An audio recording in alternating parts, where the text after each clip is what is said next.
Hey, everybody, B. Davis here on another podcast where we have another exciting weekend in the books of all kinds of interesting college football items.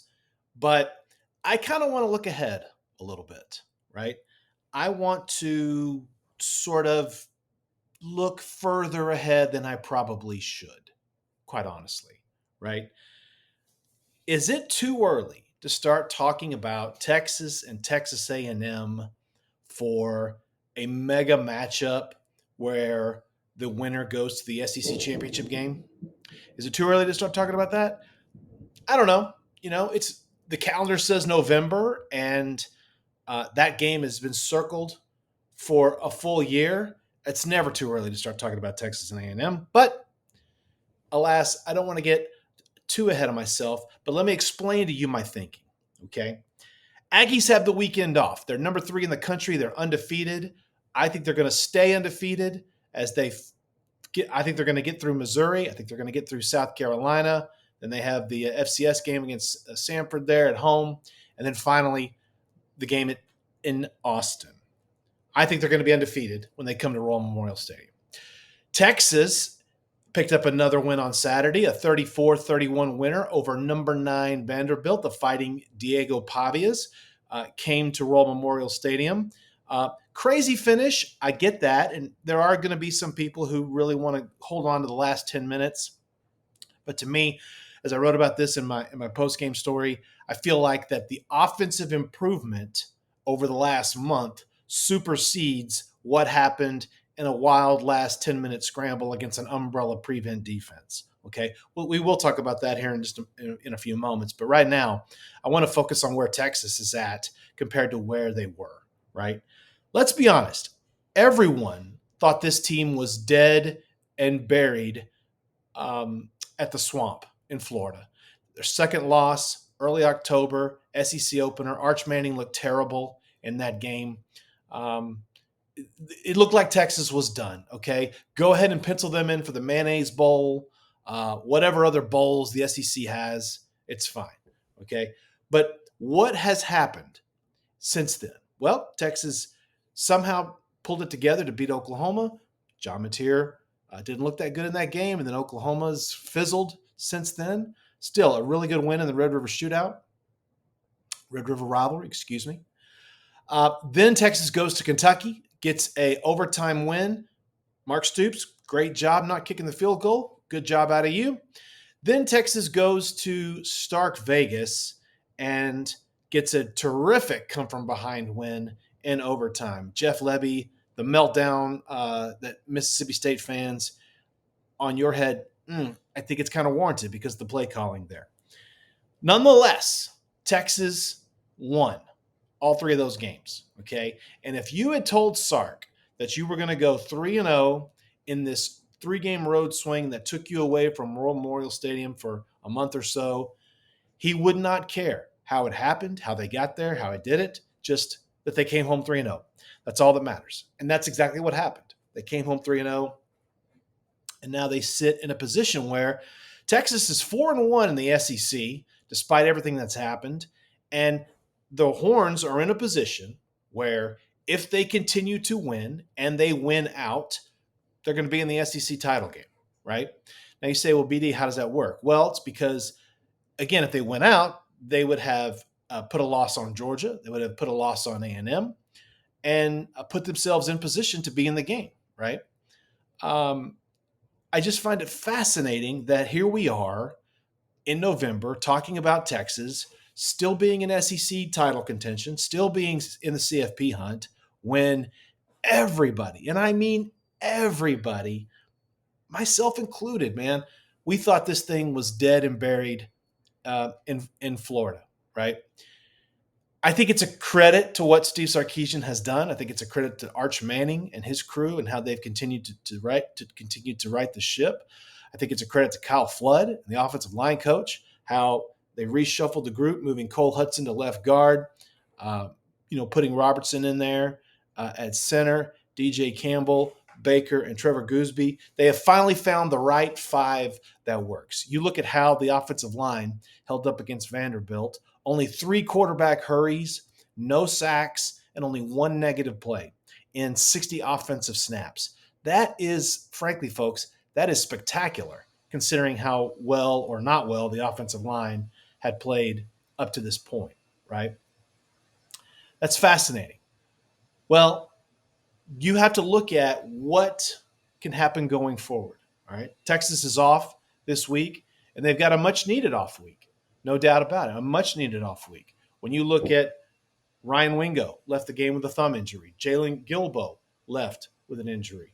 Dalen McCutcheon left with an injury. Michael Taft was held out of the Vanderbilt game almost as a precaution, but with his broken thumb, it's likely he's going to be back after another 2 weeks. So, and is that with Gilbo and Michael Taft out? Is that why Diego Pavia was able to put together a wild fourth quarter that included 3 scores late? Yeah, I think it was. I really do. I think Texas went into this umbrella prevent defense, and what does prevent do? It prevents you from winning. But Pavia with a 25-yard run down the edge, a big long throw, and then another score. It's now a 3-point game when you get to the onside kick. The ball squirts past the front line. Parker Livingstone has a chance to grab it. He doesn't, but the ball goes out of bounds. Texas ball. Arch kneels down, and the game is over. But still, a wild comeback and a rollicking affair, as I called it. But still, Texas got the win.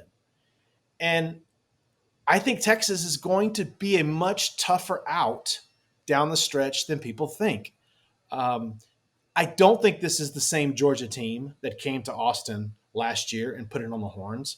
I don't think it's the same Georgia team that they saw in Atlanta at the SEC championship game. I really do like Gunnar Stockton. I really do. But I just don't think this is the same Georgia defense that Quinn Ewers saw last year that rattled his cage. I think it's going to be more of a balanced game than what people think. That game between the hedges on, what is it, November 15th, I believe it is. Georgia's probably going to be the favorite, no doubt about it. They're going to be favored to win at home, most likely. But Texas can hang in there more than I think what the experts are going to think. Let's say you get that win, all right? Then you've got the Arkansas game. That's a winnable game, right? I'm not convinced that Bobby Petrino is still going to be the head coach when it's all said and done. Yeah, the Razorbacks have shown some offensive life, but when you read or hear about the SMU coach Lashley getting a contract extension because of some Arkansas interest, clearly the Razorbacks are kicking the tires on other coaches. So I'm not convinced Petrino is the head coach there. But will they continue to play hard for him? We'll see, right? Texas can get a win against Arkansas. And then now you're looking at the finale. Longhorns, Aggies in Austin for what should be a rock'em sock'em robot affair, a dynamic game. Is it too early to start talking about Marcel Reed versus Arch Manning? I mean, yeah, probably so. There's some more games to go. But look, I think Marcel Reed should be in the Heisman conversation, right? When you're the quarterback of the number 3 team that is leading the program to something they haven't done in a really long time, yeah, you're a Heisman candidate. You are.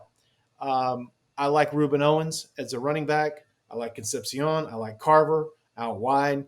The defense has been amazing. Defense is going to keep doing their thing. What Mike Elko is building in College Station should not be overlooked by outsiders. A&M fans certainly know what's happening there. But if you're a Texas fan and you're just thinking, oh, A&M hadn't played anybody, whatever, that's wrong. That's dead wrong thinking. And the reason why I think that is because I do not buy into the scheduling thing where you say, well, A&M hadn't played anybody. Well, they played who the SEC told them to play, right? And they played Notre Dame. Notre Dame's a legitimate team in my view. They always will be a legitimate team. But it's not A&M's fault that Georgia hasn't come to Kyle Field in the entire time that A&M's been in the SEC.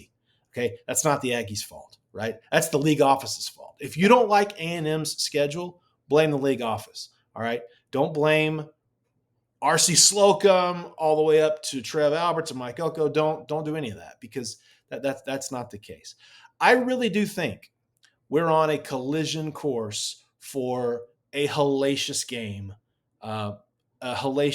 setup in Royal Memorial Stadium at the end of the month. Because I think Texas It's going to keep their momentum going. I think that Sark has found a groove with the short passing game. Arch has found a rhythm with his footing and his confidence. The receivers are now everything is starting to blossom offensively. I think A&M is just going to keep on trucking, right? So yeah, I think we are setting up for a spectacular regular season finale, and I don't think it's too early to start getting excited about that for either side. I think both fan bases should do that. Um, Lots to talk about in the coming weeks as we go forward here. If you have a chance, go to the Substack and look for my stories on Texas Tech's Cody Campbell. I got to spend some time in Lubbock as I put together some stories for the Houston Chronicle. Really enjoyed that. I'm going to keep doing that, being a contributor to the Houston Chronicle going forward. You can read me there. You can read me right here. Also on social media at by B Davis. You guys know how to find me by now. But lots of college football action. November is going to be pretty amazing, and I feel like we're fortunate to be watching all this, right? Um, so there you go. That's it for me. Remember to stay tuned all week long. Bybdavis.substack.com. Tell your friends, tell your neighbors, tell all your sworn enemies. It's the best thing you're going to see out there. And I really appreciate all the subscribers and appreciate everyone following along and supporting my work. And with that, I'm going to sign off. But everybody have a great week, and we'll talk to you soon.